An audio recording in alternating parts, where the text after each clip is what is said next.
All right, and we are back.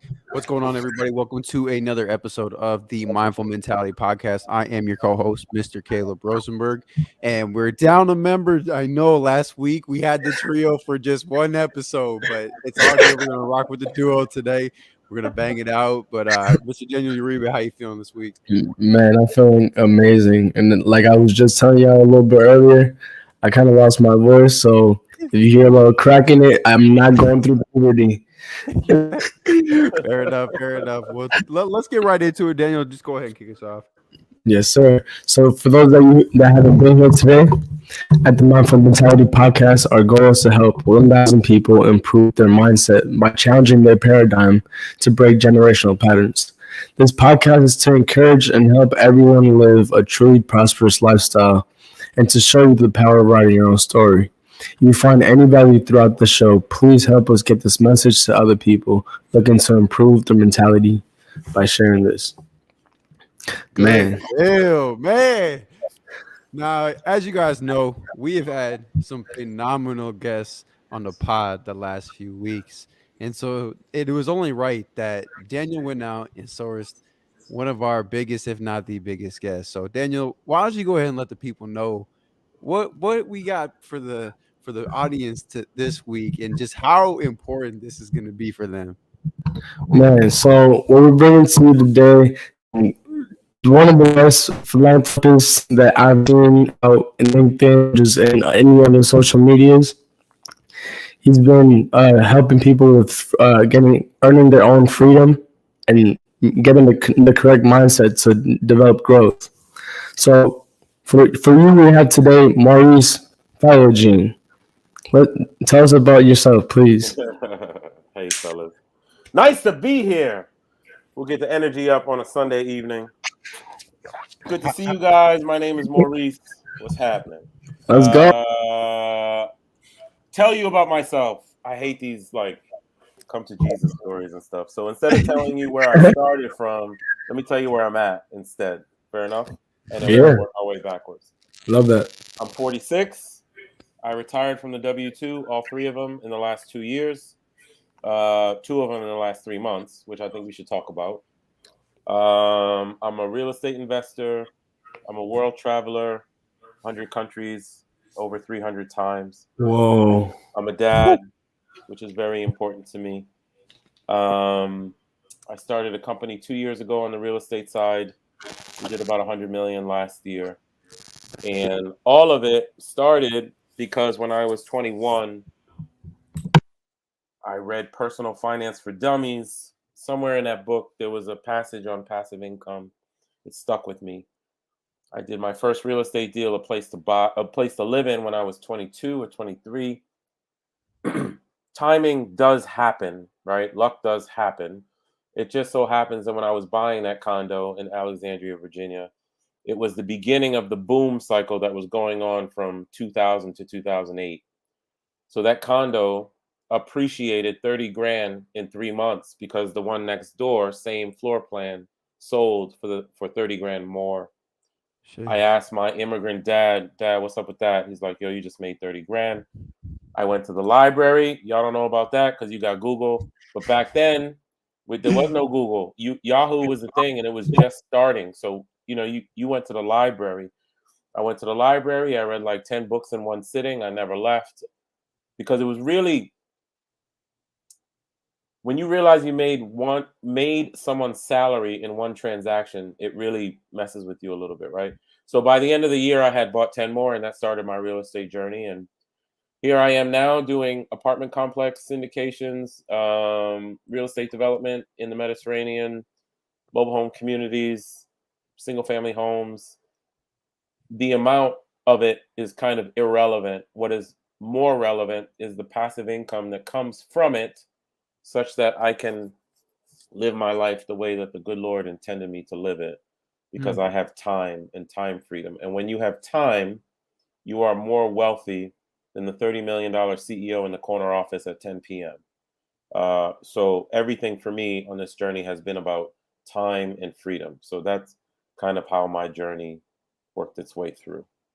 And that's something that we talk about a lot of time on the podcast is that your most valuable asset is time. Time. That's something that I can't remember the analogy that we used, but it's the one currency that you can never replace. Once it's gone, it's gone. It's Caleb. It is the only currency. It's not the one currency. It's the only currency. You and I, we have an average lifespan of 79 years. I know you guys are in your young 20s. I'm a little bit older than you, right? So I have 28,000 days to live. Uh, at 46, I'm about 10,900 and change to go. I'm very aware of how much time I have remaining, assuming I even get there, and I might be lucky to get beyond 79, which is the average. You guys have a ton of time, assuming we get there, right? People always think in the concept of years, which is very abstract. I got 80 years. I got a lot. No. First of all, you don't even know if you're going to wake up tomorrow, mind you, 100 years, right? But I don't want to be wasting the one asset we have, which is time, on nonsense. So I'm with you. When you say time is valuable, it is, but I'm telling you, it is the only asset. No one on their deathbed is thinking about how much money they got or what title they have at the job. All they're thinking about is family and loved ones and stuff like that. So time is it. Yeah. Yeah. And if you think about it, it's like an hourglass, like with the sand. Hmm. All the time that's already spent at the bottom, you can see. But let's say you would cover the top half. You You don't don't know. you You don't can't need see to it. know. Yeah, yeah, and that is the power of real estate. That is the power of anything that generates passive income, because it divorces your ability. It divorces the need to physically be somewhere from you being able to make money. And because that happens, then you have time. And because you have time, just like money, time compounds. You can use that time to do other things like travel the world, or my philanthropy stuff, or being a street cop like I was, or whatever it is that is of interest to you. So it's a really, really valuable thing. Yeah, and I love that because a lot of people don't know what they would do in that circumstance. So I almost Right. think that it takes because I've sat by myself and truly thought about what does it mean for me to be happy, joyful, and to live a fulfilling life. But I think that a lot of people aren't thinking of what that looks like for them, so they're not Right. chasing that, you know? Yeah. And so I now run my life off of what I call freedom principles. Okay. Financial freedom, time freedom, geographic freedom, freedom of purpose, freedom of relationships.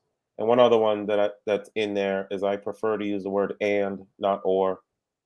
I want to do a lot of things, so and needs to be there. Um, all of us, all three of us, we were raised in typical school systems, telling us what to do, what we are going to be. It's broken. It is broken. We need education, but it trains us to be employees. It doesn't train us to be creative thinkers or what have you, right?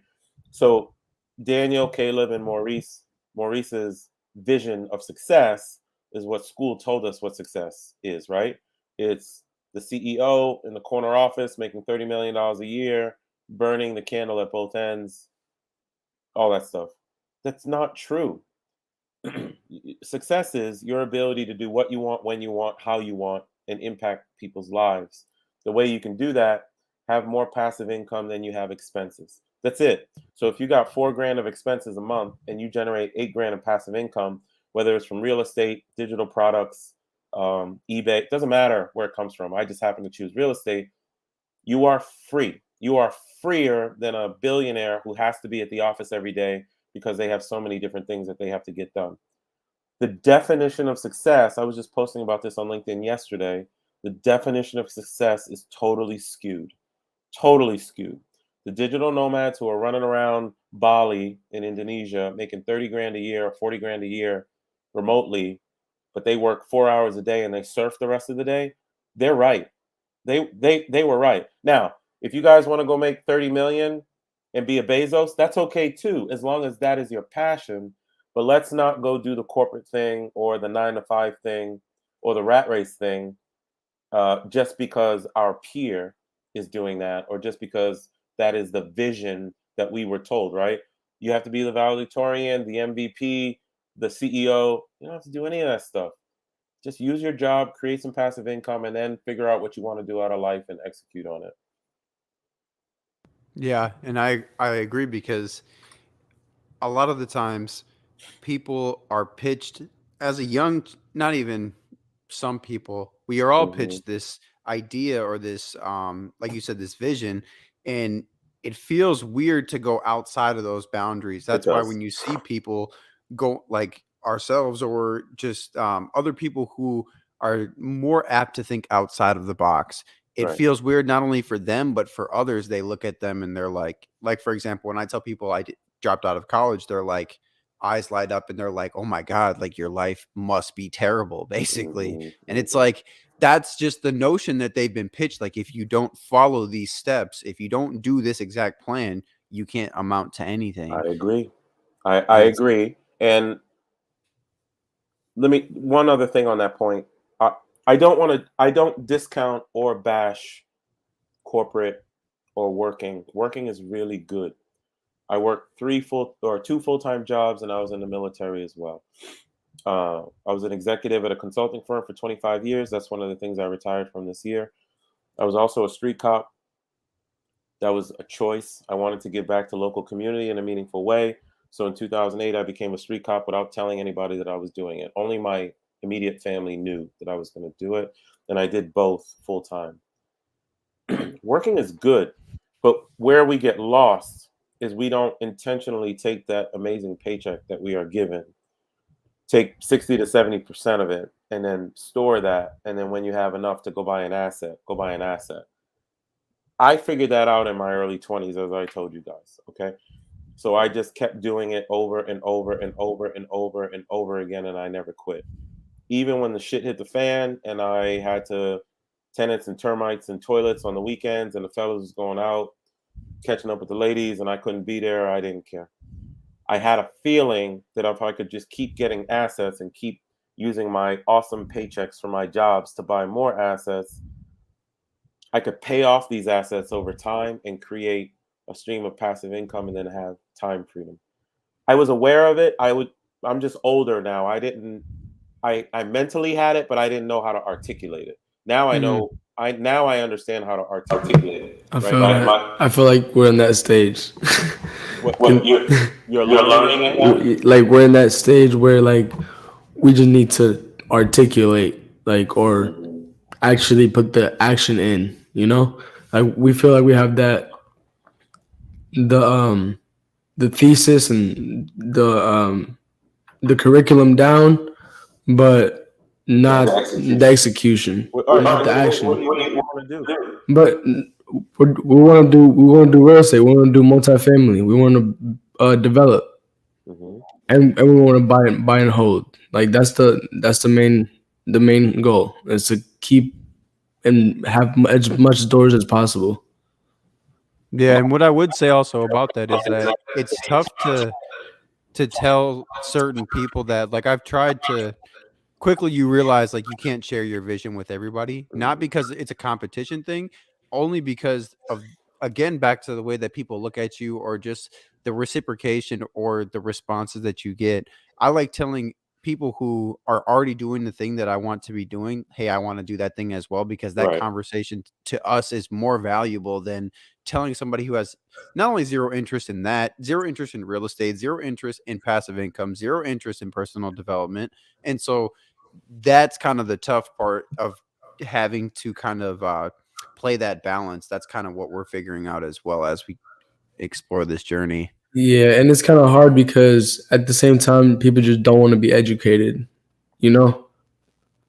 I do. But I think what you guys are doing is the right thing. You are putting yourselves around the right type of people. Yeah. Um, that period. So from 2000. So I got hired by my company when I graduated college in '97. Okay, I started real estate in probably 2001 ish. I became a street cop in 2008. And So then I what? was 2 jobs full time, right? full time, both full time. Yeah. I just never. It's very hard to explain, but I worked all day. I would come home, do homework with my then one son, sleep for an hour, get up, put on a uniform, and go patrol 10 hours at night, come home, sleep 2 hours, get up, put on a suit, and then go back to work. And then I would leave the office at 11:30, eat a sandwich, and then go sleep in my car for 2 hours for lunch, and then go back into the office. Now, press repeat for 5 years. The reason I did that was twofold. And I'm going to get back to your point of what you do tell people and don't tell people. The reason I did that was twofold. One, I like helping people. It's a muscle that has developed under my skin that I can't let it go. Even now, my philanthropy stuff is because I want to help people. Secondarily, I understood that extra 80 grand coming in from the police would fuel my real estate endeavors. And the more income I had coming in, the more assets I could buy. So I was willing to put in the work. Back to your point about not telling people stuff.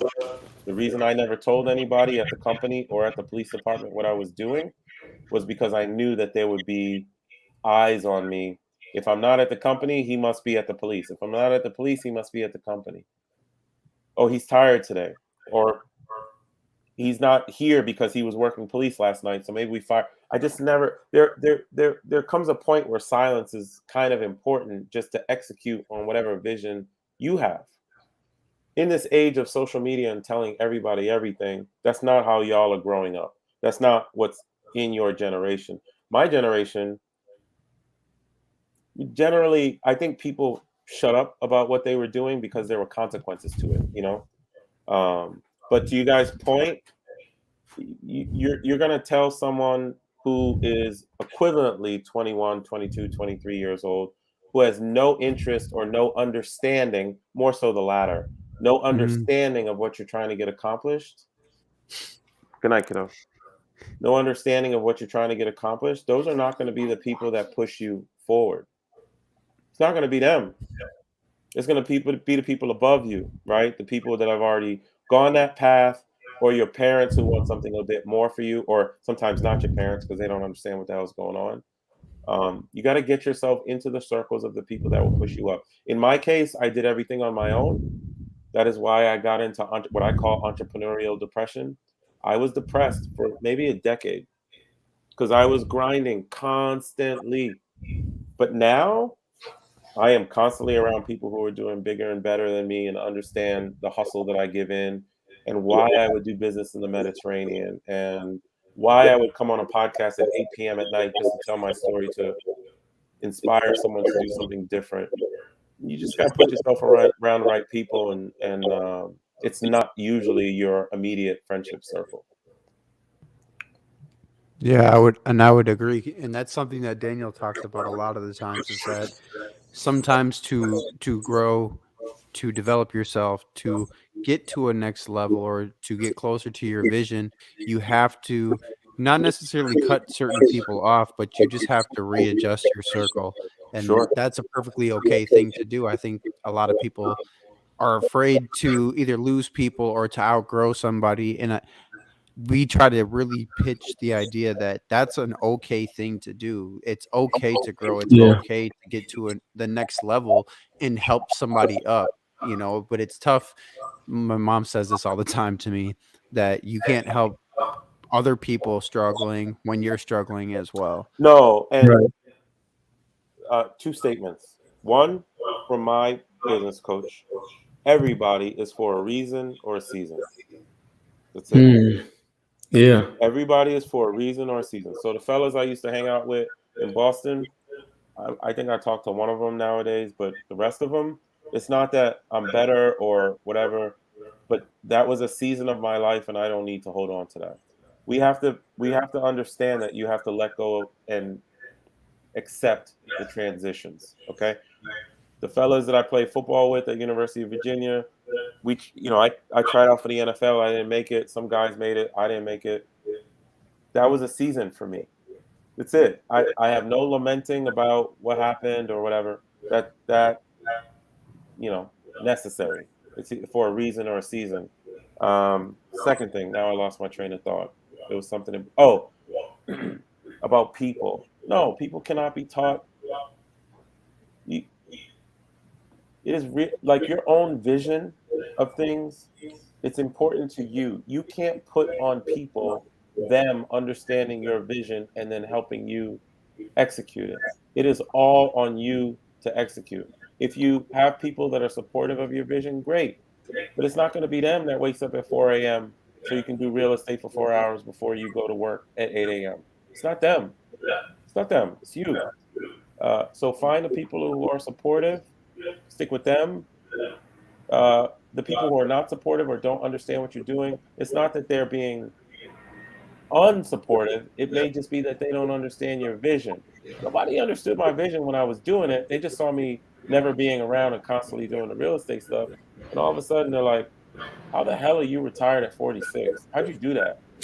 Well, I could have retired probably at 38, but I didn't because I had my own vision. Um, so I don't know. Just get around the right people, Caleb and Daniel. What you guys are saying is absolutely right. It's your existing circle. If that's not the right circle, you're in the wrong circle. Find the right circle. Yeah, it's like closing the gap. I saw a video once that they were talking about there's a gap I where know the gap. The Snoop video. you're growing. Yep, Yeah, you're growing. yeah. You're growing, and then these people are still in the same place. I'm not gonna lower myself to the standard. You got to come up here. You give people a shot, and if they don't come with you, then you let that go. Yep. Yeah, Mm, I really like that, and something that I kind of wanted to transition to is something we just talked about briefly before the podcast, and it was that concept of patience and just remaining patient. It's something that we talk about a lot because I'm a really big believer that it's very hard to master patience on a very macro level, long yeah, term. yeah, So, can you just touch on for the people now that we're live, as far as kind of what we were talking about as far as patience? yeah. Okay. That the context of that conversation we were having, I have the best two business partners in the world I've ever had are patience and consistency. That's it. I understand crypto. I understand Big Bang. I understand lottery tickets. Um, 4% of people in the world will get rich that way, and half of them will lose it because they have no financial IQ. Okay, patience and consistency. So the way that here's how I won my financial freedom, earned my financial freedom. I told you, I bought the first condo. I figured something out. I bought 10 more. Then I said to myself, if I pay these things off, so that $1,000 that whoever, Barry, renting that condo for me, if I don't have a mortgage, that entire $1,000 is going to come in my pocket. So I thought about that. And then I looked at my paycheck and I'm like, now that's $9,000 a month. I got 1,000 here and nine. So I just got to do that 9 times and it clicked. So what I did was I took my paycheck from my consulting firm, my corporate company. I took the paycheck from the military, and then I took a little bit of the cash flow that was coming from rental property number one. I stored it, and as soon as I had enough to buy the next one, I bought the next one. Then I took the cash flow from number one and number two, coupled it with my paycheck. I stored it until I could buy asset number three. And I just press repeat constantly without fail. 60 to 70% of every paycheck I ever made in my life has been stored to buy an asset. It got to the point where some of those assets appreciated in value. So I got up to 35 single family homes. I sold a bunch of them and then paid off the rest of them. You see what I mean? Mm, So I had 35, sold a rack of them, and I found myself in 2014 with 18 paid off homes. Those 18 paid off homes were spitting 160 grand in cash flow. Now you would think, so you said to your listeners, patience and consistency. Do you, 2002 I started that, and I just told you it took me to 2014 to get to 18 paid off homes. In 2008 there was a financial downturn, right? You guys may not even have been around, but there was a huge crash. And rather than file bankruptcy, I pushed my way through it, and it was horrible. Tenants stopped paying, everybody wasn't making paychecks no more. I just was like, no, I'm just gonna keep going. I'm gonna keep working at it, keep going. Part of why I got that second job as a police officer, I needed that money to cover stuff, right? I just kept going and kept going. I was patient. I was consistent. It's the same way I've consistently put into my 401k and stock market over the years as well. That'll get to 100 million on its own. Forget about the real estate. That'll grow. Um, Partially generational because you guys live in an instant generation, right? Uber picks you up. You can get food like this. They deliver groceries like this. There's nothing wrong with that. I'm just saying it's a different time. My generation, when I grew up, was just like you just kind of had to like go figure some stuff out. I Um, feel it's I feel consistency. I feel like there is something wrong about the instant because that's where people get the instant gratification from. Yeah, They get stuck into that feeling. You know, that's something that people got to develop out of. I do know that. I do know that like a champ, and I think that's a pro. You're right. It's a problem. So when like the people that I coach, okay, on freedom stuff, I tell them consistency and patience is your number one and number two business partners. Just we I'll give you an example. Okay, this will work for you guys because you could use this yourself. This is how I did with one of my coaching students. She's a police officer. She's an amazing woman. Um, she doesn't want to do real estate forever, and she's not like a big real estate person like me. But she also doesn't want to be on the road forever either as a police officer.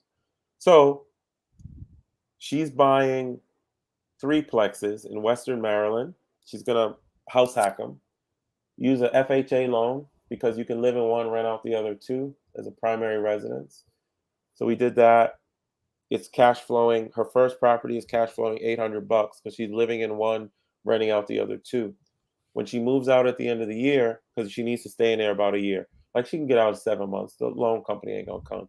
But when she moves out, the cash flow is gonna go from 800 to about 1800. Okay, Mm. that's almost $2,000 a month. Just do it again. Just move into another threeplex again. Now do one a year for 5 years, and you've created 10 grand. That's a pension. The problem is people don't have patience to execute on a plan. Everybody wants everything goddamn right now, right? Okay. She's done with her first. She'll probably move out in a month or two here. She's looking for her next one. She knows exactly how to get out the rat race. She'll be done. When she's done, she'll be 39. She could have did this when she was 30. You guys could do it in your early 20s. So I know you want to do the large apartment complex stuff, but my point to you is you could do something different. Just as I don't care if it's the large stuff, the little stuff, but whatever you do, be consistent with it and have patience as you execute it. The millions aren't going to show up today.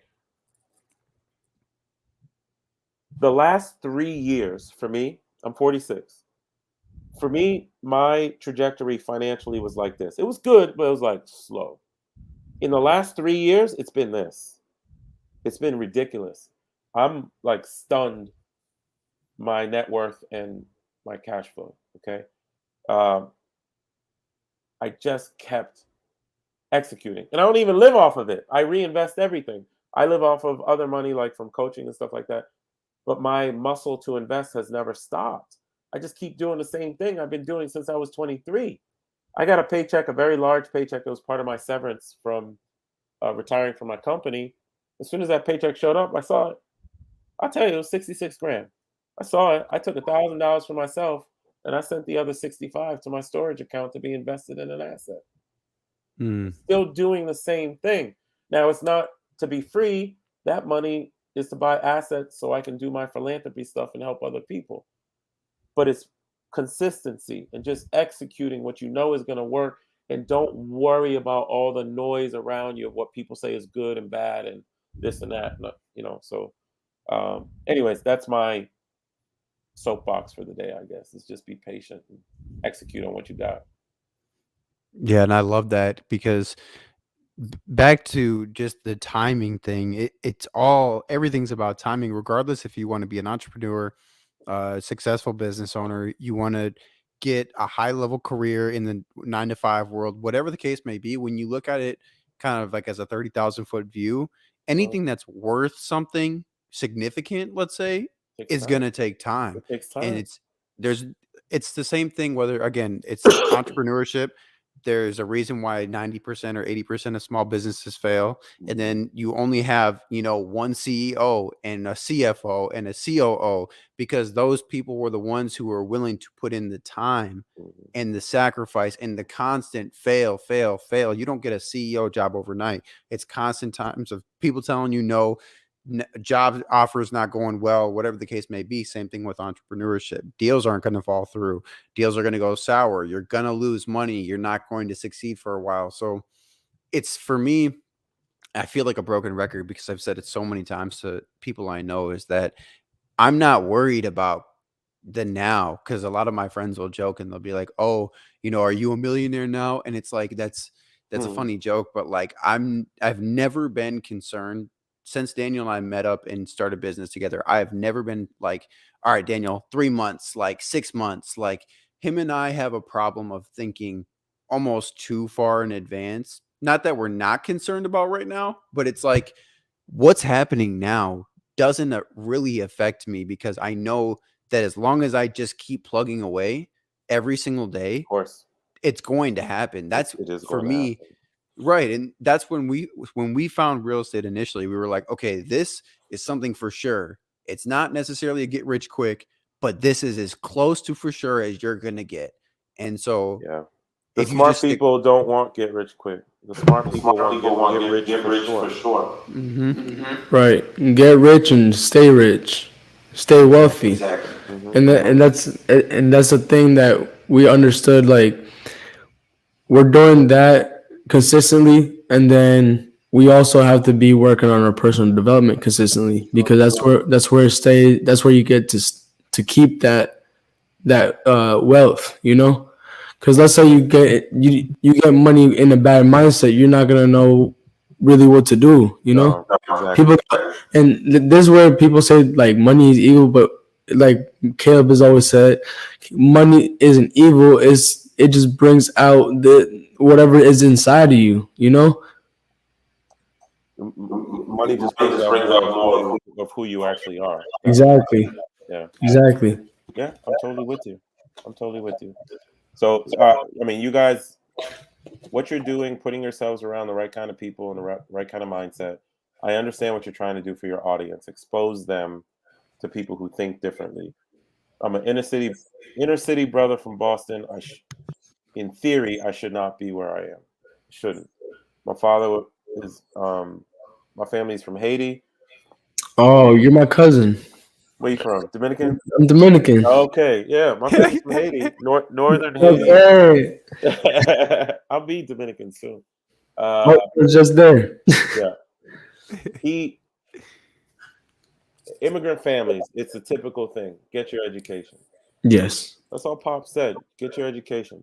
But I do remember when I called my mom. It was summer between freshman and sophomore years at University of Virginia. So this is 94. And I said, Mama, I got a problem and da-da-da, and I need money. And my mom said, my job was to get you to college. I don't have any more money to give you. Damn. That's Right. oh shit. I now have to figure this thing out on my own. That was the best thing my mother could have ever did, was not send me any money. I Yeah. send them money now, right? Their house is paid off now, right? Man, that's great.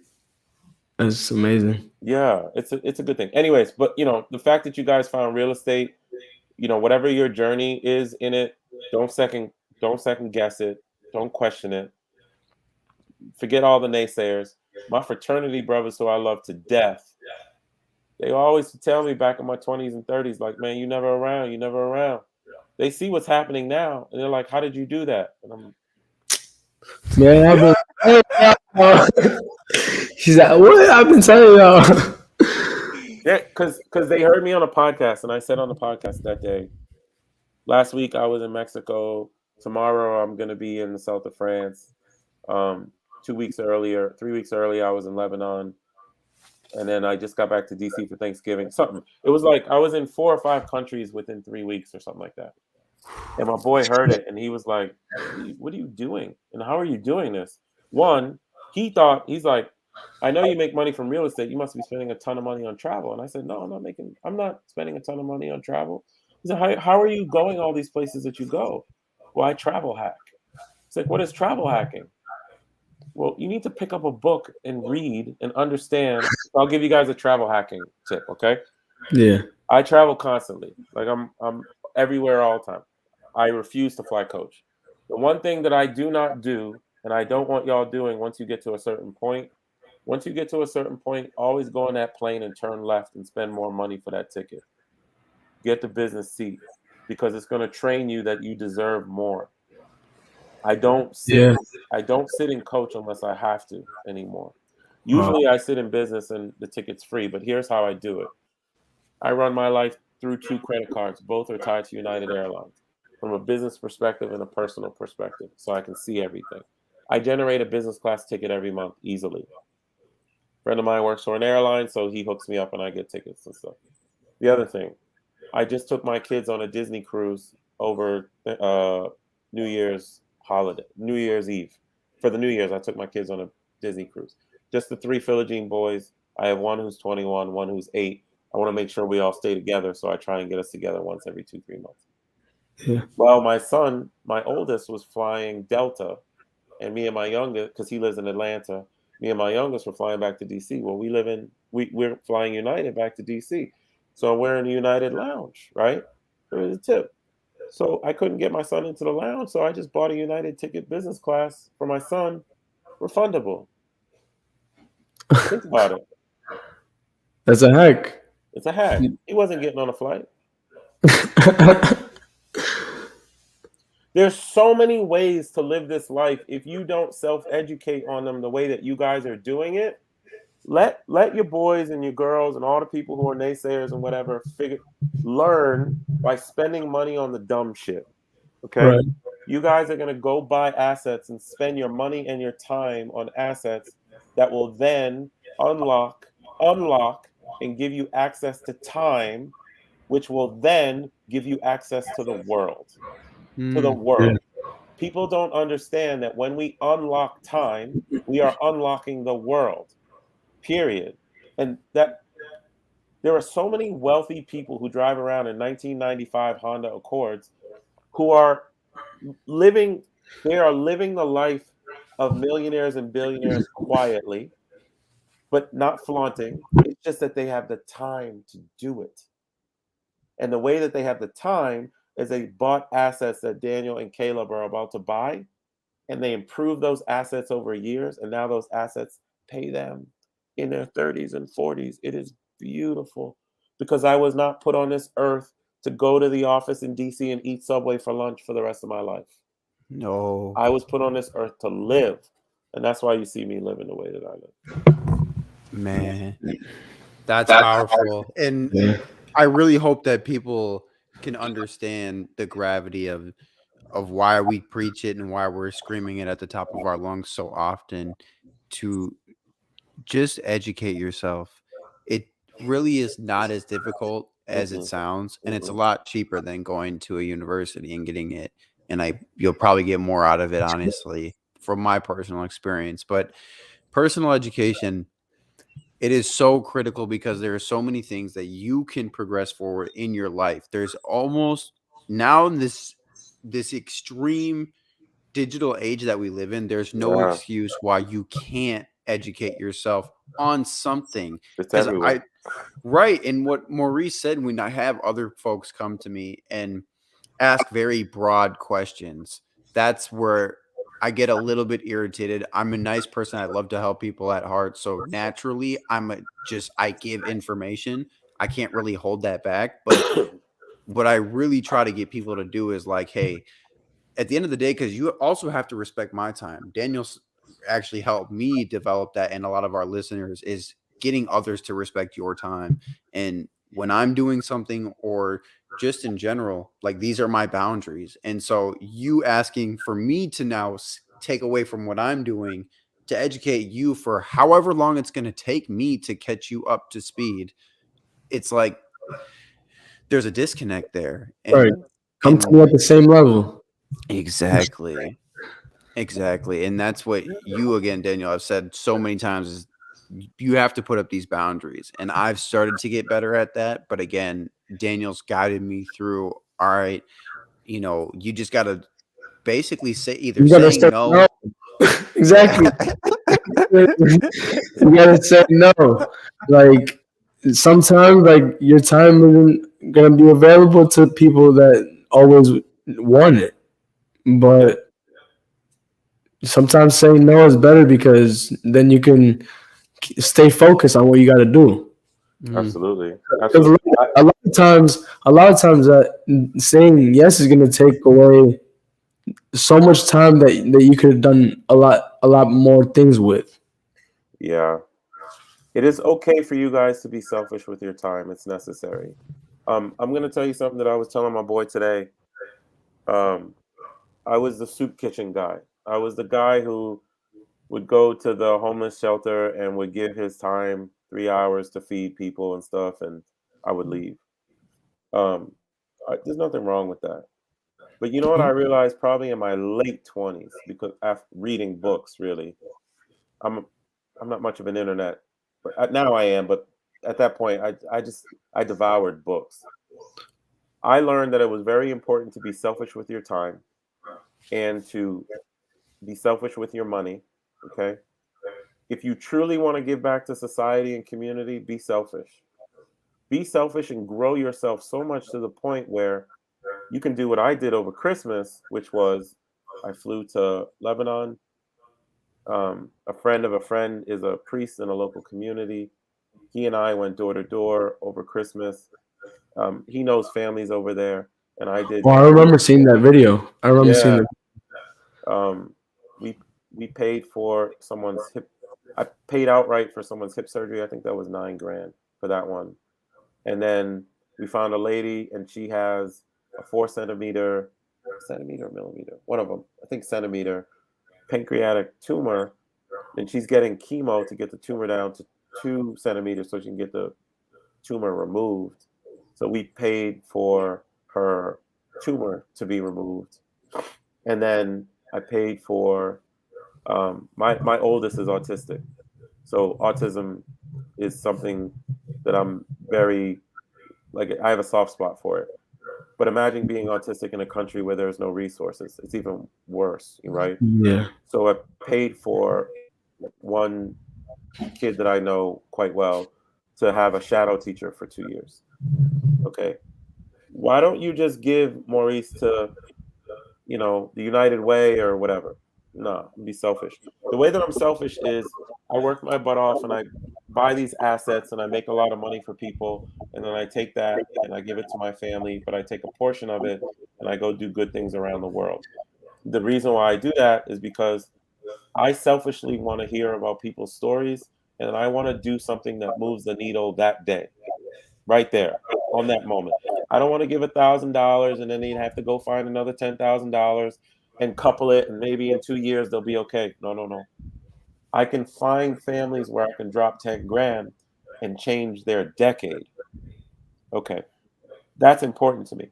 So when you're talking about Caleb being selfish with your time, please be selfish with your time because Yes. you guys, Daniel, Caleb, I think you understand the power of assets just talking to you. Those Yeah. assets are going to make you hundreds of thousands, if not millions or tens of millions of dollars. It's going to be so much money that you don't even need it. I'm sitting in my house with my 2005 paid off Infinity. I could go buy 13 Mercedes if I want right now, cash. I still have the same car. I love that car. It is who I am, right? Because I want the money to go do good in the world. How much money do you really need to live off of? I live off of about 6 grand a month. I have way more than that coming in, but I Right. want to do good in the world. The only way Right. that I can do good in the world is I was selfish with my time in my 20s and 30s, built myself up as a human being, gave back to community, and now I can do it at scale. And I want to do more. Like I'm stressing myself about how can I write a check for 50 million? Like how do I do this? So I reach out to philanthropists and ask them questions on how they figured it out, right? Please be selfish with your time. Please now give back to people, give them knowledge. Yeah. This is me giving back. I want to do this. I like Mhm. this type of stuff. It's part of my purpose. right? One of the freedom principles, freedom of purpose. But other than that, man, build yourself up to the point where writing a $10,000 check is easy. Mhm. Easy. You see where I'm coming from? Yeah. 100%. Yeah.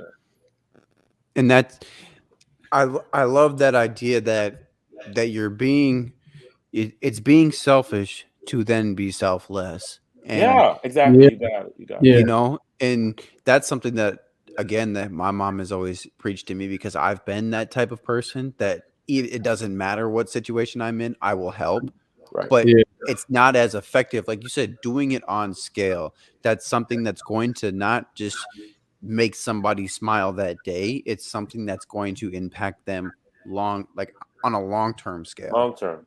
Long term. Exactly. All those families, if I was to, this is a metric for you. You know how I know if I've done something good in all the countries I go to? Is someone willing to pick me up at the airport the next time I come back? Yes. That's so beautiful. Anytime Literally. I go, people pick me up. I know I've done something good, right? So Yeah. y'all are doing. I mean, the way you guys are talking. Anyways, I know we've been on this point, but please be selfish with your time. Like, build your business, build your assets. All the chatter around you, f that, f that. There was so much chatter in my 20s and 30s, and them dudes are still chattering, and then just realize, oh shit, Mo just retired from 2 careers, is getting pensions from them, is only in his 40s, and tomorrow's Monday for everybody else, but for me, it's just another day. Mm, Yeah. Be selfish with your time. mm. You always And say that that. Yeah. You always say it's just another day. yeah, and it's started like something that I liked that Yeah, Maurice said earlier was that we were talking about vision and just envisioning the life that you want to live. yeah, And that's what I've always envisioned my freedom being is that I'm waking up every day and it's not Tuesday, it's not it's Saturday, just a day. it's a day that I'm alive and I'm blessed to be alive and I'm healthy, etc. And so I'm Daniel and I do a lot of these little things that we teach our viewers as well to start to program your mind, regardless of Yeah. what you're trying to do. Program your mind to start thinking that way. So if you're somebody who, back to the beginning of my personal development journey, when I was trying to be more positive, I would constantly, every single day, tell myself, I'm a positive thinker. I think things optimistically. And then when I would see things that would happen, I would if I reacted negatively or thought negatively, I would challenge myself to turn it around into a positive. It Mhm. wasn't that I knew I was all of a sudden just going to change in one day. I knew that the repetition and putting my not only my conscious but my subconscious mind into that state of this is my reality soon enough or sooner or later it was going to be my Of reality, course, of you know? course. If you keep plugging away at it, and if you keep putting that positivity into the ether, it does come back to you. I'm telling you, it comes back to you. I wrote. Let me see if I can. Hold on one second. Can't find it. Maybe I can find it. But I wrote myself a $50 million check 4 or 5 years ago. It's in my wallet. It's just like this beat up thing. I got that idea because I saw an interview with Jim Carrey, and Jim Carrey, when he was, you guys know Jim Carrey, the actor. Yeah. Yeah. Jim Carrey wrote himself a $10 million check when he was doing stand up comedy back in the, I think it was the early 90s. And he said, I'm going to cash this check one day. And he finally cashed that check when he got on, there was a show back in the day called In Living Color. It was a kind of a sketch comedy thing. The Wayans brothers Yeah. I was gonna produced say it and one of stuff. these. Yep. It's some old school stuff. But Jim Carrey cashed that $10 million check. But I think because he wrote that check, his aura was always after the whatever this thing was going to be so he could get to that point. So when I saw that, I wrote myself a $50 million check. I'm close to that. I'll get there in maybe in like 3 4 maybe 3 to 5 years. I'll be able to cash that check. Okay. You can you can say, well, nah, man, you was doing all this work before.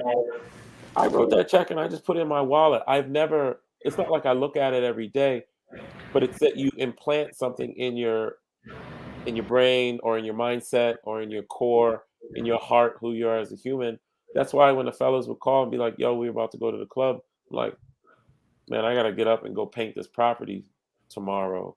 I had Yeah. stuff to do. And I'm still like that today because I have philanthropy goals now. So if people invite me on a trip or something and I need to be somewhere else in the world to go do it, I gotta go there because that's where my being is, right? So it's exactly what you said, Caleb. You keep putting positivity, make these big, audacious, hairy ass goals. Who cares if you say you're gonna make 50 million? Oh shit, I only made 18. Oh, Jesus. Right. You see what I mean? Like, Yeah. don't hold yourself back at all. But I know I'm gonna crush that 50 million mark. I I'm pretty sure. So my goal now is 150 million by the time I die, and then that 150, like the kids will get about 10, and then the rest of the world's gonna get the other 140, and then I'm gonna. I don't know, man. My metric for myself is how many people would be willing to come to my funeral when I find out I'm done. I'm Hmm. gonna go Yeah. help. I'm gonna help a lot of people in a way that it moves the needle. So I got a lot of work to do to get there, right? That's Which is that's relationship building. Like Yeah, having that connection with somebody is gonna be impactful not only for you but for them in the long term. And I mean, this is why you do those. That's why you go to different countries and help out these families in that moment. You know, yeah. But it's as good. it's It a, is. it's a feeling for them and a feeling for you as well. I think I get more. Yeah. I think I get more because they give me so much energy and so much love. Please come back. Please do this. Please, please, please. It just it pushes me to come back to the States, go do another $25 million Evansville deal, do really good for my investors, help them with their financial and family goals, and then take my cut, 1, 2 million, 3 million, whatever it is, and a portion of that, and bless my family here, and then go do really, really good stuff around the world with it. hmm, And then those people give me energy to come back and do it again. hmm. Giving is infectious. It is. Yes. Yeah. It's addictive. I am addicted now to giving, and part of that came from every time I would read a book, Tony Robbins or somebody, they would always talk about how the wealthy are always giving money away. And I was like, I don't really understand that. You give money away in a meaningful way to people, it helps their life. You get so motivated. You're like, I got to do that again. I just set these people up for a decade. I don't want to help them for a day. I want to help people for a decade. You know how you do that? Go generate wealth. You know how you generate wealth? Patience and consistency. And being around people like yourselves who are looking out for the information and just going at. Now, I'm not saying it's not hard. I've had my problems and stress, but man, this is a great game to be in. This entrepreneurial game where we can do an amazing amount of stuff for our own family, for ourselves, and then for the world. And I really like being in it, man. I feel blessed that I made that decision in my 20s. Hmm. I love that because I already have gotten on a very, very, very micro scale that addiction to giving, and now Yeah. I think that's what's pushing me the most. Daniel says this all the time. Is kind of a little reminder. Is he's like, Caleb, we got too many people depending on us, and it's not necessarily he's talking about our families or our friends or whatever the case may be. He's Hmm. talking about there's so many things that we've talked about in ways that we want to help the youth, just other underdeveloped communities. And Sure. he's talking about those people. Those people, they don't know it, but they're counting on us to make Right. this happen so we can go and bless them with knowledge, with just financial relief, whatever the Yeah, case and it's may not be. always financial. It's not just financial. Like in that post, Daniel, that you saw when I was in Lebanon at Christmas, I told you. Do you know the amount of hope that people get when some random black dude from the U.S. shows up 7,000 miles away on Christmas Day to do something good for that family, and they don't have Yeah. anything under the tree. They don't even have a bed, and they're so it's not just the financial stuff. It's the mindset stuff that you guys are getting into. It's the abundance of what this world has to offer. Mm. You can tap into it with what you guys are doing around real estate. Let the crabs in the barrel keep talking. Let them go make that paycheck at work. I understand. But you guys need to get assets to go out and do this type of stuff, and you're well on your way at this point. Yeah, and again, it goes back to the idea of that it's only a matter of time. It's that are you willing to wait in that time? Yeah. You know, Yeah.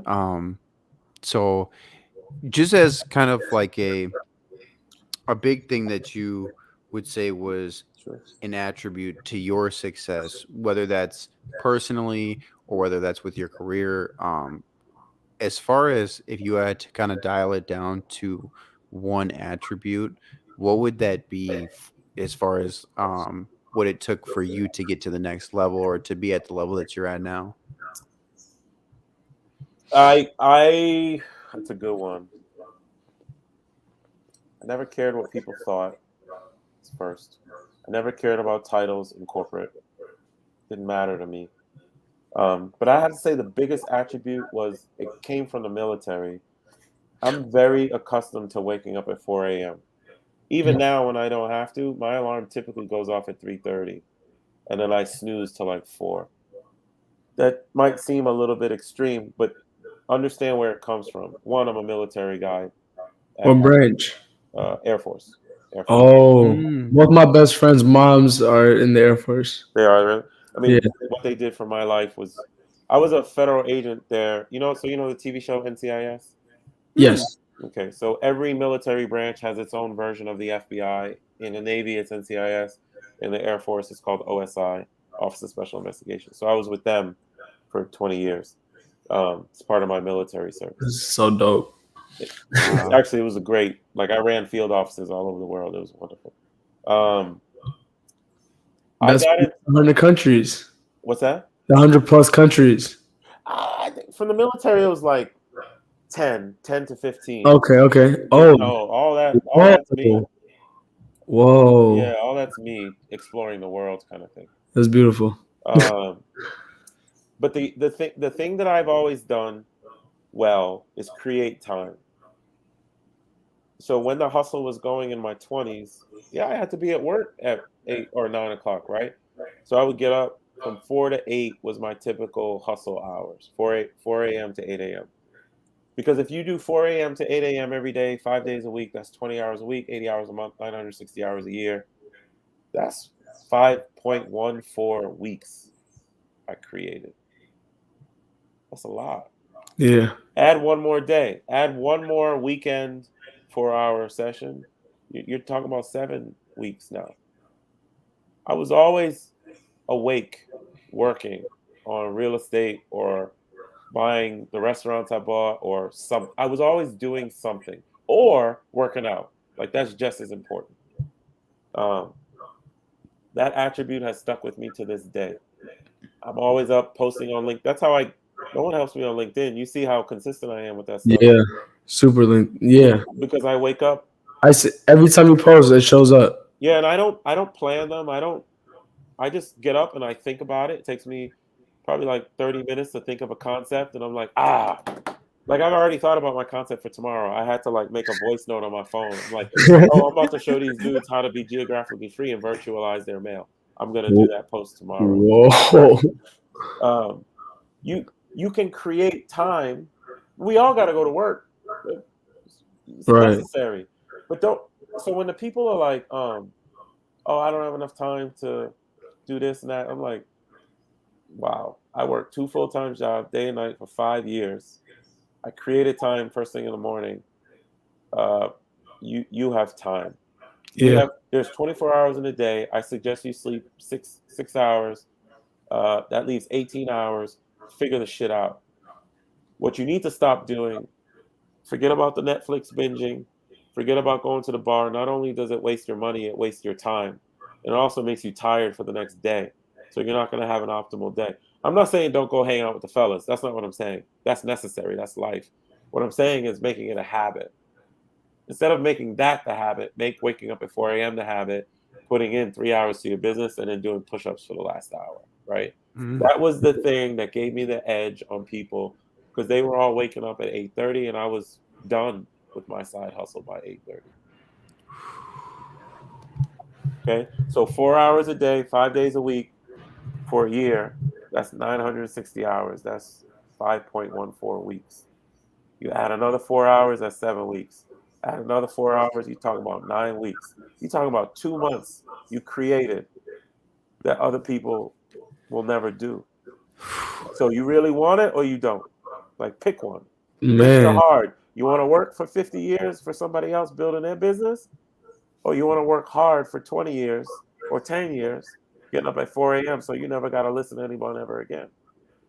Pick your hard. I picked mine. Mm, I love yeah, that. that's Pick your fire. heart because regardless whether you like it or not, there's no grass is greener on the other side. The No. grass is green where you want to water it. Yeah. So that concept of just the timing and opening up because that's a common thing with so many people, especially in the working world. Hey, I work already 40, 50, 60 hours a week. I don't have the time to add anything else on, but just freeing up what Daniel and I have done many times, because it's easy to fall off when there's a lot of distractions in the world. Nobody's perfect, but at the same time, Daniel and I will continuously look at our schedules and break down, okay, what does this hour look like? What does this hour look like? What does this hour look like? Factoring in travel time, Yep. like drive time, factoring in, Yeah, okay, it's going to take me 30 minutes to get ready. It's going to take me this amount of time to do this. So breaking all that down, you really start to see, oh my gosh, I have this 3 hour gap, or I had this 4.5 hour gap, or yeah, whatever the gap might be. I guarantee that if you break down your schedule, you will have a gap. If Of you're course you will. already not just obviously there's going to be the exception to the rule where somebody's going to be like, "Well, I wake up at 3 and then, I'm working however many jobs and I'm doing all these things." Okay, that's the exception, but like a lot of times a lot of people are not at their fullest potential. So if you break down right. your schedule, you'll start to see how much further you could really take it. I think I go ahead, Daniel. Go ahead. I was gonna say I was gonna add and focus, like that adds a lot of focus to the equation. As soon as you have that broken down, like It as does. you know the numbers, 168 hours a week. Like you need to. Yeah. And but people, I mean, you talked about focus, man. There comes a point where you have to be just defiantly committed to the goal.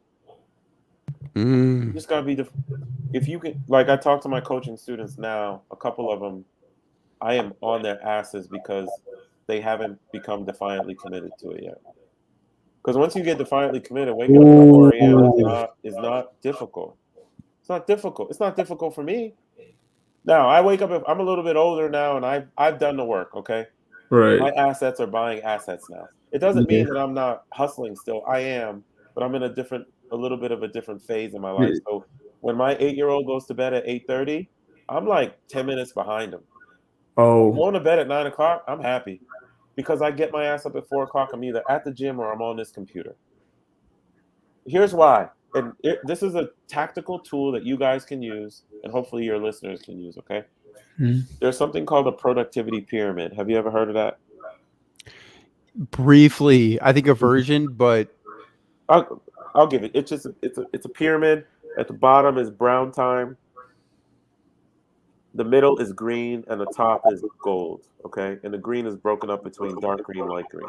But I'm gonna work from the bottom, and I'm gonna work up. It's a way to have a lens on what you are doing if that activity is supportive of your goals. So I know my goals right now. I have very I'll show it to you in a second. I have not financial goals right now. I have lifestyle related goals that are very important to me. Okay, brown time. Brown time is shit time. It's the stuff that we waste. It's the binging Netflix. It's the mindless scrolling through social media. You know how much brown time people spend on crap? We all do it. I'm very good about it now. I don't really do it at all anymore. Because every time I do an activity, is it brown, green, or gold?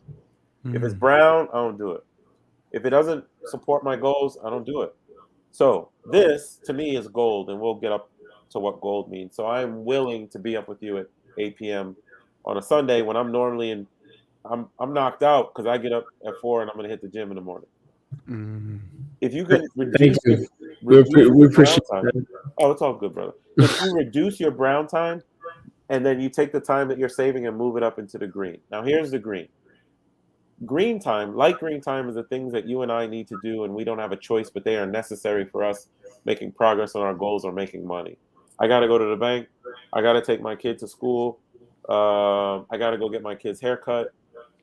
I got to go to the manicurist or whatever. It's just little things that kind of have to get done, right? I got to call my investor.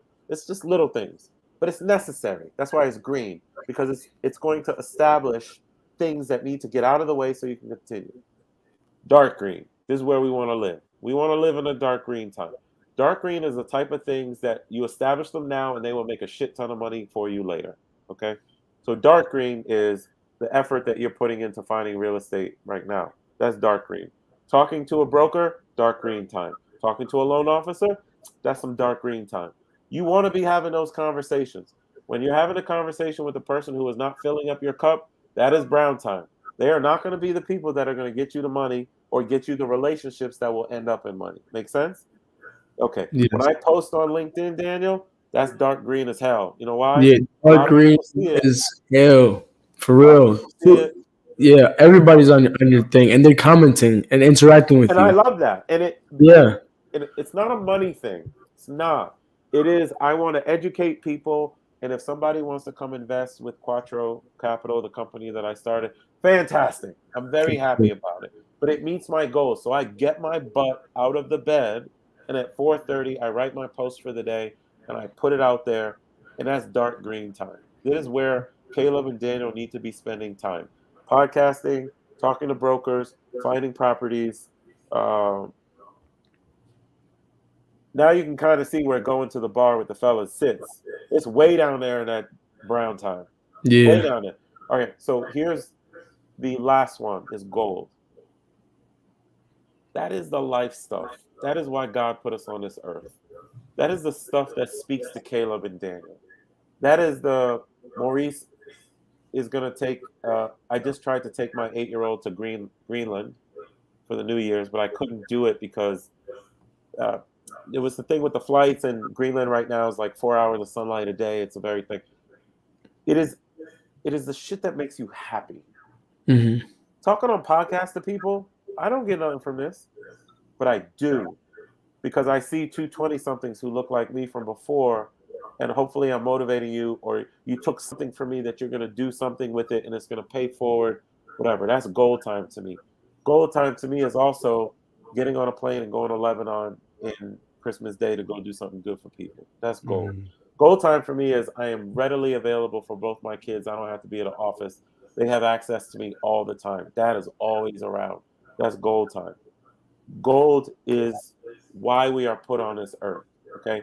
So I personally, I want to spend 30% of my time gold time, probably about 30% in the dark green, 10% in like the light green. I hate the brown. I don't want to be there. Don't call me. Don't waste my time. You know, the people that are calling you are like, I don't have time. You just look at just keep looking at the phone, let it ring. I don't pick up. Right. It's brown time. You are sucking. If I'm giving you hours in brown, that means I'm not doing green and gold. Mm. There is your lens, fellas. So any of the goals that you have, real estate or life related, anytime you do something or someone calls you, think about the productivity pyramid and ask yourself, is this brown, green, or gold? What is it? Now, I'm not saying don't go watch Netflix for an hour, because I watch Netflix when I want to decompress.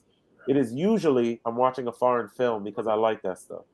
But you're not going to catch me spending 3 hours a day catching up on Friends when I could be on a computer doing posts. And making real friends. But we don't know that. We don't. This is a learned behavior. I was paying a. No, I had a business coach. I paid him a fair amount of money, and he taught me this concept. And that concept has probably made me millions of dollars and helped a lot of people around the world, because I don't mess around with brown time anymore. I don't got time for that stuff. We don't have time. I told you we have an average of 28,000 days on this planet. Yeah. I'm not spending a lot in the brown area anymore. Anyways, that is a tactical tool you guys can use to get to where you want to go. Wow, I've never heard that before. I was thinking of something completely different, but I love that, and I'm actually going to use that a lot Yes, more now because strictly. strictly. Send, I wanted send, to say strictly, but I was like, but yeah, I send mean, me an just email and I'll send you a file that has it, and it will allow you to like, where are your time percentages now? Be honest with yourself. Be honest. On the mm, left side, I'm probably like 30% brown, like 20% green. I'm not really doing gold, but where do you want to be? Where do you Yes. want to be? And then act accordingly. Hold yourself accountable. Caleb talked to Oh. Daniel. Daniel talked to Caleb. You going where? You going to do what? That's brown time, brother. You Hey, literally wasting your we time. gonna be on it. and I Hey, think it takes something like that to get to a certain level if you have a Yeah. certain type of vision. So, that will go really well with my habit tracker. Cause I have this habit oh, tracker where I on the left is like the actual habit, and then it's from Sunday to Monday, Yeah. like with check boxes, and all the way to the right it has the reward. Like Ah, okay. what does doing this habit look like as a reward? Like what does it attract? You know, reading brings education. Education brings all these other things. Yeah, You I know, got mm, you. working out and walking my dogs makes me be healthy and makes them be healthy. I Um, understand. Yeah, I yeah, think these kinds of tools are good. Um, but again, it goes back to the patience and consistency. Like if you do one push up a day or one push up every once in a while, that's not gonna. What's that gonna do? But if you do 25 to 50 or 100 push ups a day, your chest's gonna be plushed out in 2 months. It's the same thing. You have to build a muscle for bullshit. We yeah, have to build a muscle for bullshit. Now, it's not, hold on, let me qualify that statement. There's nothing wrong with hanging out with the fellas or the ladies. I do it all the time. But you have, like, relative to your goals, know what's important. It's just your goals. If they want to go out and hang out and go do stuff, that's good. I hung out with my boy. Um, he just found out he having a kid. A little bit like he didn't know, like it was very special. So I hung out with him the whole day.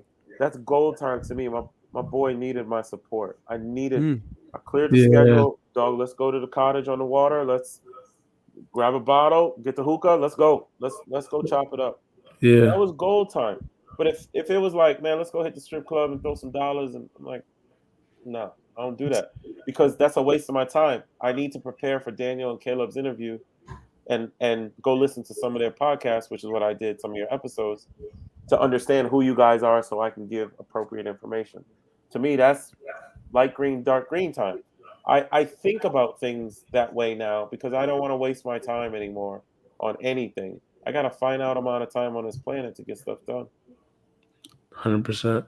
Yeah. yeah, and that's a tactic that I'm definitely going to implement into my life because I think that is absolutely perfect and that can apply to literally anybody. It doesn't Yeah. matter how big or small or what your goals look like. That can apply to literally anyone. So I And really any hope that goal. And it's not it right. doesn't have to be financial goals. It's not about money at all, actually. Yeah, 100%. Yeah. And I know that we're slightly over an hour. So Daniel, if you have any final question, I want to be able to respect Maurice's time as well and get him higher Yeah, of because course. we've had a great episode. So I did want to thank you first Oh, it's before we my continue pleasure, to brother. wrap things up. Just the knowledge and just the experience that you're bringing to our viewers and to us especially. We just greatly appreciate it. Sure, you're Yeah. welcome. So one question that I have is you say you're more of a reader than the internet, and we are as well. We get to reading. Um, what are some books that you recommend us and our viewers? Ooh. Good one. I'll recommend one, two, three. I'm gonna recommend three books, and like books are relative to people's goals, so Of I don't course, know, of but course. here's the books that have been pivotal in my life. Okay. Um, Actually, I'll do one bonus book. The first book I told you I read Personal Finance for Dummies when I was very young. I just Mhm. randomly ran into it in a bookstore in Queens, New York. I bought it for $3 and change, and It just changed my life because I got a financial education, which we should be getting in school, but I got it through a book and it stuck with me. So I'm just going to leave that there. Here's the books Yeah. that have changed my life. Number 1, The 4-Hour Workweek by Tim Ferriss. Ooh. I have implemented probably 60% of what's in that book. I have outsourced everything. My mail is virtualized. I don't receive mail anywhere. My life is set up in a way that if I leave this country and disappear for 4 months, all my businesses will still continue. My personal life will continue. People think that the 4-hour work week was about you just working 4 hours a week. That's not what he was doing. What he's doing in that book is giving you tools, tactics, and tips to optimize your life such that we take a 40-hour work week, condense it down to 4 hours, okay, or whatever, because you're outsourcing everything. You're getting rid of all the minutia. That's the first thing with the 4-hour work week. The second thing with That it was is fire. that's where I got the concept of geographic freedom from. I always knew that travel was important to me because I like to immerse myself in different cultures. That's how I get constant learning. That's how when I was in the rat race, I was never in a rat race because I was always traveling, learning new shit constantly. Yeah. That's why I travel. Not to have uh, a pin in every country in the world and say that I went there and I'm the shit. No, it's because I want to go learn new stuff. I don't have high school, college anymore to learn new stuff. I got to Yeah. create that. So that's why I travel. But in there, he had a formula which was freedom equals time plus mobility. Say that again. Freedom equals time plus mobility. The way you get time is passive income. We've talked about that. Yeah. Okay. Or having a remote job or whatever. Because not everybody needs to go do real estate. I'm not suggesting that. The But just have mobility, passive income in general. Have they, your go ahead. but people can create time by having, for example, one of my coaching students, she was an executive making $200,000 in New York City. Okay. But she had a $5,000 apartment. She needed the job to pay for the apartment. She needed the apartment to go to the job. It was like a vicious cycle. All she wanted to do was travel. She was stuck because the definition of success was like, no, I should be the executive vice president of my marketing department. And I helped her flip the script. She quit the job. She sold everything. She lives in Portugal now at a co-working, co-living location. She has a $75,000 development job. She's working like 3, 4 hours a day. She opens her door at the end of the day and she explores Portugal and Europe. Who's richer? Her. The version of her in New York or the version of her in Portugal? Oh, The one in Portugal Portugal. by Okay. far. Yeah. Okay. She's not getting passive income, brother, but what she's getting is income that still frees her time in a different way. So let's not Yes. always say that passive income is everything. Oh, that just blew my mind. Lifestyle design, brother. That's why I help people design their lives because it's not always passive income. It's how you organize your life to get the things that make you happy, right? So we Yes. got her. What made her happy was exploring Europe. So she's in Europe. So the back to the 4-hour work week. Freedom equals time plus mobility. You can get time by passive income. You can also get time by a mobile job. Mobility is a tricky one because our society is taught to consume everything. We buy cars, gadgets, clothes. We are held down by our physical pieces of crap. I got rid of everything. I don't buy a lot of stuff. My family lives a very humble life.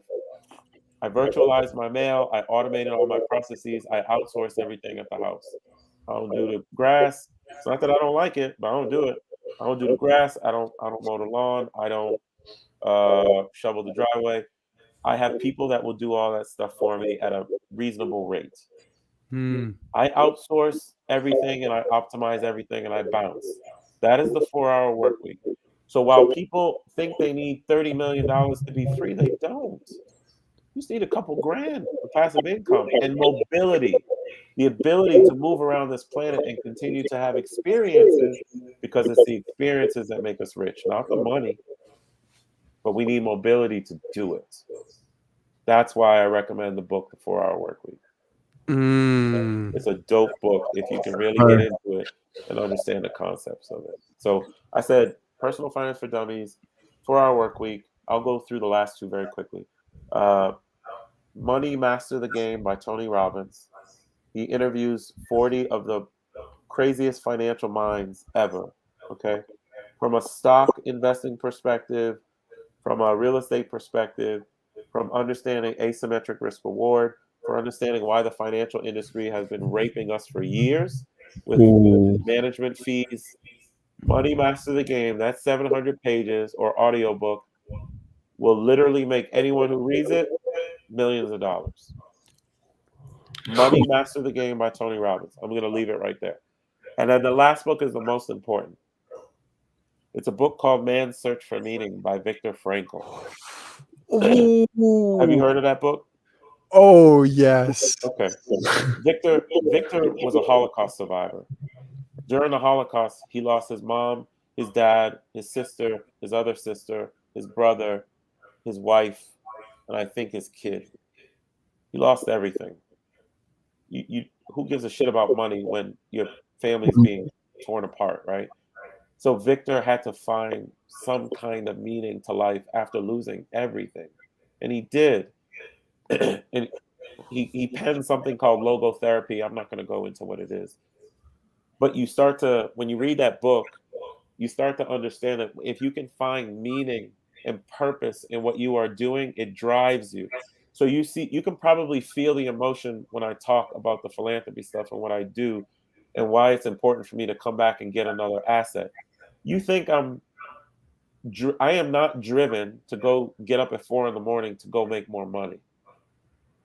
I am driven to wake up at 4 in the morning because I have people that I got to help. And the way that I got to do it is by going and get more assets and helping other people get assets so I can go do my stuff. It's the same reason why I'm talking to you all on this podcast, because I have figured out my purposes. I have several, and one of them is helping people. I didn't go be a street cop just. You don't become a street cop the way that I did when I was already making well into the $100,000 range for money. It was purposeful. I wanted to be meaningful in my community. I have figured that out about myself, that I like to help people. I have several other purposes. One of them is constant learning. That's why I travel around the world so much. And another one is being loved by a community. When you are loved by a community, that means that you have done something good for that community. Same thing as will someone pick you up at the airport? I know my purposes. Victor helped me figure out my purposes, and I got it from that book. Now, he didn't say in the book that, hey, Maurice, your purpose is to go help people. I just kept reading and thinking about what he was talking about and writing. I was like, oh, what makes me happy? Like giving. And it just all clicked. If That's we why I don't have love a purpose, you're not going to continue. Money is fleeting. It goes away. You got to have a purpose behind all this stuff that you're trying to do. Otherwise, you're just the next dude just trying to get $1. Be the next dude trying to help someone, and then get $1 as a consequence of what you're doing, right? Yeah. Those are my 4 books, man. But Victor's Man's Search for Meaning is a very important book. Yeah, that's a book that I've heard numerous times Please being read it. recommended. And the first 70 pages are very difficult, Caleb. Okay. You're gonna want to put it down. Don't put it down. Just get through it and get to the backside, because he goes through his experience, which is like it's gut wrenching. But once you get to the backside of the book, you need to understand what he went through to understand what he's telling you. Yeah. So That sounds like a rated R version of The Alchemist, which I would love yeah, to read. I haven't read The Alchemist. I'm aware of it though. But yeah, Okay. yeah, Yeah. it's a tough read. But man, that purpose it just drives me, man. Now that I have purpose, it drives me. Otherwise, it's just making more money. I have enough money. I don't Right. live off of, I don't flaunt nothing. I Right. just buy, I drive Right. an 05.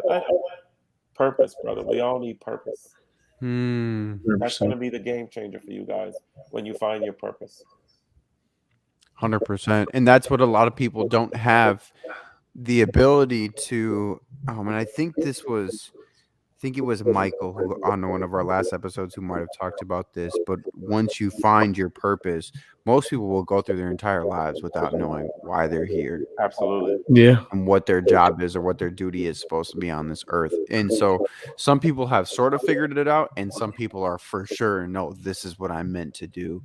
And once you get to that level, the doors just open wide up. Yep. Absolutely. If you guys can. By the way, your 20s. You are not supposed to know your purpose right now at all. Please don't go on like, man, I'm going on a pilgrimage. Mo said I gotta go find my purpose. Nah, don't do that. You're way too young. The point is there should be meaning behind what you're doing. And I think where you guys are right now, your purpose is to find your purpose. That's it. And it will come at some point, probably as a consequence of all this goodness that you're trying to give to people. But it will sure as hell make your investing life more meaningful, knowing that there is a purpose to it beyond just making the money. Like, get your freedom, okay? But once you have enough passive income to cover your bills, you're like, no, I'm done. No, you're not done, man. You're on this planet to help a lot of people figure out how you're going to do it, and then you'll have motivation to keep going. Yeah. It's understanding why. Yeah, exactly. 100%. Long-winded 4 books, my bad. No, that was great. I think that No, was the best way that we could have kicked things off. So I don't. So thank you, Maurice. Do you have any final words for the people? I do, because I didn't get to say it. So I said at the beginning that I live by freedom principles, financial freedom, which that's kind of self-explanatory. Well, financial freedom to me is more passive income than expenses. That's it. If you got $2,000 expenses, you got $4,000 passive, you're free. It's your choice. People just keep buying dumb shit and it makes them go to work. That's why. But financial freedom, time freedom, geographic freedom, freedom of purpose, and freedom of relationships. We need relationships to grow. Seek out people who are better than you. If your job is keeping you tired every day and you don't have enough energy to go find relationships, fire the job. We need people. Geographic and time freedom are the most valuable things in the world. They are. And I don't care if you travel the way that I do all over the world or you travel down the street. We need mobility. Opportunity is not just sitting behind your computer. Opportunity is getting out in the world and experiencing stuff. People are starting to get it twisted a little bit, in my opinion. But I just wanted to restate those freedom principles because it's beyond money. Money is just one thing. Just like my friend who now lives in Portugal, I told you she's making $75,000 a year, but that is one happy woman, very happy woman, because she's exercising her freedom in different ways. So I never want people to think like, oh, this dude gets up there. I mean, he's got tens of millions of dollars. It's easy for him. It was never about the money when I did this at the beginning. It was my freedom that I wanted. And I was willing and purposeful, creating time 4 a.m. in the morning to get after it because it was beyond me sitting at a fucking table in a company for the rest of my life on K Street in Washington, D.C. I just couldn't imagine that kind of life forever. You know what I mean? Yeah. There are lots of kinds of freedom, and people like just Google me in the podcast world and you'll see I talk about freedoms all the time and people can listen. But I just wanted to restate those things because it's easy for us to talk about money.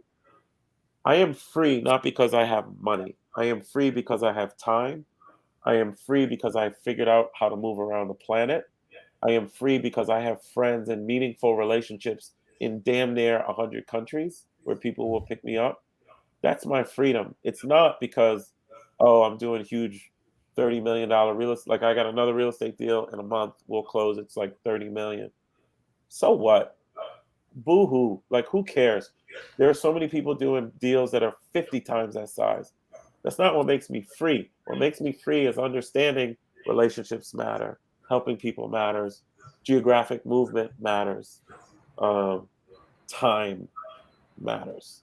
So I just wanted to restate that because I never want people associating me with, oh, he's a money guy. I'm so far from that. I'm as simple as this Bud Light bottle. I right. I don't. You find a way to help people. You find a way to be part of your family. You find a way to be free. Be free in your own version. Not you have to have 20 million in the bank to be free. Nah, create $5,000, have $2,000 worth of bills, go live. Mm. So thanks for letting me get on my soapbox. But it's important for people to hear that because people are confusing freedom with having to have 20 million or something like that. That's not Yes. true. Yeah, and that's a phenomenal point. At the end of the day, money is a tool. It's just a How do tool. you want to You use got it. that tool? Exactly. No. You got it. But I want So, it though. I'm gonna use it though. oh yeah, no, I'm gonna use the tool. I'm gonna use it Yeah. well. Don't get me wrong. But where can the people connect with you, find you? How's the best way they can get a hold of you? Yeah. So LinkedIn is by far my favorite from a business and talking about this type of stuff perspective. So it's just Maurice Philogene, my name. Instagram, I do talk about this stuff, but I like people to go to Instagram because then they'll see the lifestyle stuff because I really Mm. am a lifestyle design person. Constantly traveling, I show people how I'm getting from place A to place B, hacks, all that type of stuff. I'm on Facebook as well, Maurice Philogene. I don't use it as much. And then my business is Quattro Capital. So it's the Quattro Way, QUATTROWAY, thequattroway.com. We're syndicators. We do very large deals. Investors invest with us. We double their money in 5 years or less. We're probably 2 to 3 year average at the moment. We're doing a really good job. And then they can also reach me there. I coach people not from a real estate perspective per se. I coach people on those freedoms. That's what Mm. I do coach people on real estate, but I actually will do it only in the context of their pursuit of freedom. How are we going to do it? Oh, you want real estate as a tool? Okay, let's figure out what type of real estate we're going to go get. We don't. One last point. The reason I brought up the coaching thing and the freedom principles is because people think they want money. That's not what they want. What they want is the ability to live life as intended. Exactly. There's a lot of ways to do that. You don't have to be a billionaire. People want the life they think millionaires and billionaires are living. But all you need to do that is a little bit of time freedom and a little bit of cash and mobility. Yeah. So there's ways to do it without doing Maurice size deals or whatever. So I coach people from that perspective. And if anyone's interested in that, they can just reach out to me on one of the platforms and I'll talk. I don't even have a coaching website. People somehow find me and I help them out. And I love it.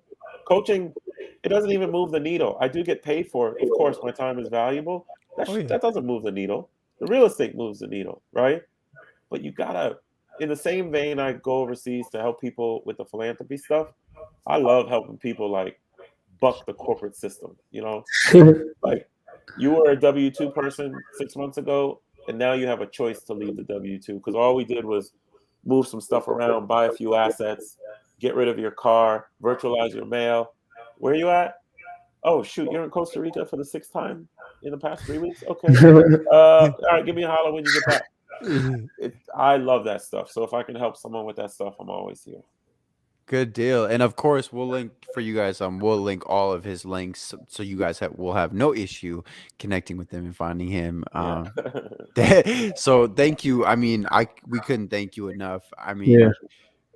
just This was the gold time gem. for us. Yeah, No I doubt. think this was. I want to say like this was like needed for the viewers, but it was really needed for us too. Yeah. So, I mean, I just couldn't express how thankful I am to have you on our platform.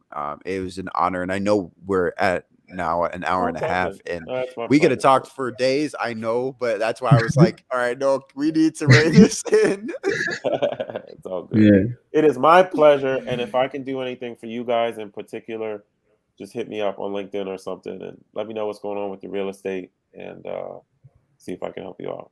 Sounds Thank, good. thank you so so much. Don't be shy. When someone who's been doing stuff for a long time says you can reach out, they're not saying it just to be polite. You can reach out, figure some stuff out when you have a problem, when you need a sponsor, talk to me about it. Just remind me that we had this conversation and then I'll remember and stuff. Yeah. No worries. Okay. All right. Good job. I Thank appreciate you you. so All right, much, fellas. man. Thank Pleasure. you. All right, guys. And with that being said, We appreciate you guys for just joining us, loving us, showing us support. Just keep sharing it with everybody. We have a goal of 1,000 people, and we're not going to stop there. So thank you much, and we'll see you next week.